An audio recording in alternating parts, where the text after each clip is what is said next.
Bonjour à toutes et à tous et bienvenue dans cette nouvelle vidéo et aujourd'hui je vais vous parler de quelques secrets et anecdotes sur Armageddon, les effets spéciaux, l'attraction révolutionnaire du parc Walt Disney Studios, celle que vous n'oublierez jamais parce que finalement, même quand cette attraction aura disparu, on aura toujours la nostalgie d'Armageddon, les effets spéciaux, parce que elle rentre parfaitement dans les prémices du parc, en tout cas dans ce que le parc voulait nous faire vivre au départ, à savoir l'envers du décor du cinéma.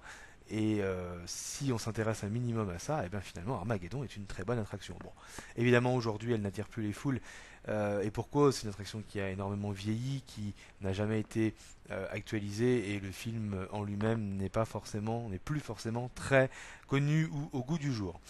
Donc évidemment, Armageddon est inspiré du film du même nom, sorti en 1998, qui avait connu un certain succès sans être un énorme blockbuster. Donc le principe c'est quoi? C'est que les visiteurs deviennent acteurs en rejoignant la séquence 85A qui correspond en fait à la scène de l'attaque d'un météore menaçant de s'écraser sur la planète Terre. Donc en fait les visiteurs vont jouer voilà, le rôle d'acteur et bien évidemment, ils vont aller dans une station spatiale russe, exactement comme dans le film. Alors le pré-show, le très dynamique pré-show que tout le monde adore faire, permet de découvrir finalement, et ça c'est quand même intéressant, l'histoire des effets spéciaux et finalement du but de ces effets spéciaux là. Et en fait on peut voyager vraiment à travers plein de films et plein d'effets spéciaux qui ont été révolutionnaires finalement à travers les années. Donc par exemple on va avoir des films comme Roger Rabbit, Mary Poppins, Pearl Harbor, 20 milieux sous les mers, Chérie j'ai agrandi le bébé, Mon ami Joe, mais également aussi Star Wars La menace fantôme ou encore le film Tron, avant d'avoir quelques explications sur Armageddon et sur quelques effets utilisés dans le film. Donc les acteurs se mettent ensuite en place dans la station russe et donc jouent le rôle à bord parce qu'évidemment le pré-show va conditionner les futurs acteurs. C'est comme si les acteurs s'entraînaient pour euh, en fait créer, enfin ressentir plusieurs émotions, par exemple comme jouer la peur. Et donc quand ils vont rentrer sur la station spatiale qui est recréée, leur rôle ça va être de jouer ce qu'ils ont appris pendant le pré-show et évidemment, au fur et à mesure que la météore approche, la tension se fait sentir. Alors les effets qui sont dans cette station sont pas si mal faits que ça. On a quand même le plafond qui s'écroule, on a de la fumée, on a une ambiance qui devient de plus en plus pesante et angoissante, et le sol qui finit par s'écrouler avec un incendie qui est déclenché. Et ça surprend toujours les visiteurs, de moins les first timers, les gens qui viennent pour la première fois faire Armageddon. Alors, la sortie de l'attraction montre aussi du matériel de tournage et de réels documents utilisés pour le film, donc ça peut être intéressant de s'arrêter un petit peu pour regarder tout ça. Donc la station spatiale dans laquelle finalement les visiteurs vont jouer leur rôle a été minutieusement recréée d'après des documents du film et de nombreux visionnages du film. Les Imagineers ont été, je crois, ont passé plus de 50 heures pour regarder le film et voir ce qui pourrait être transporté pour l'attraction. Et du coup, en fait, on a vraiment une station qui est très soigneusement recréée ici.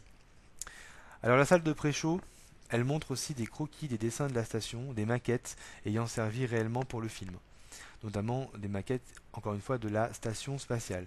Donc il est intéressant pendant le pré-show de regarder un petit peu tout ça parce que c'est authentique quand même, hein.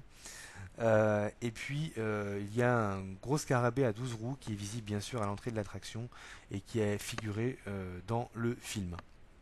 Donc Armageddon est une attraction qui montre aux visiteurs les effets spéciaux et en même temps qui les met en condition d'acteurs ou même de figurants, on pourrait dire.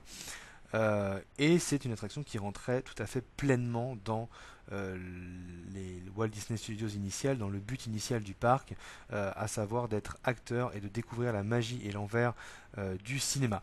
Bien évidemment, aujourd'hui, c'est une attraction qui n'a plus de succès, ou très peu, parce que on n'est plus du tout dans cette dans cette optique-là pour les Walt Disney Studios, loin de là.